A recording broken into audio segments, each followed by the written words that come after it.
Hello! Hi అండి అందరికీ. నేనైతే ఈరోజు కొంచెం అర్జెంట్ పనులున్నాయి. బ్లౌజెస్ ఓ 3 ఉన్నాయి. అవి కంప్లీట్ చేసేసి ఇంకా 2:00కి ట్రైన్ ఉంది. ఆ ట్రైన్‌కైతే క్యాంప్ వెళ్దామని అనుకున్నాము ఫ్యామిలీ. అయితే నాకు సడెన్‌గా ఏమైంది, నా అదృష్టమో, వాళ్ళ అదృష్టమో, నా దురదృష్టమో నాకైతే అర్థం కావటం లేదు.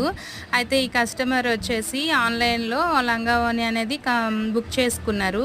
వాళ్ళ పాప ముందు ఎప్పుడో మెచ్యూర్ అవుతదేమోనని ముందుగుండా తీసుకున్నారు.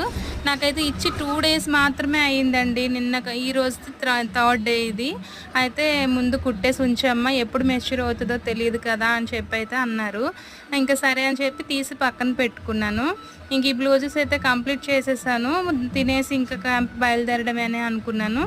కానీ ఆ కస్టమర్ కరెక్ట్‌గా 12:30 అయింది వచ్చారండి. వచ్చి పాప మెచ్యూర్ అయింది, నువ్వు కుట్టాలి అని అన్నారు. ఇంక నేనేం చేయనండి, ఇలా ఉంటాయండి టైలర్స్ యొక్క బాధలు. బాయ్.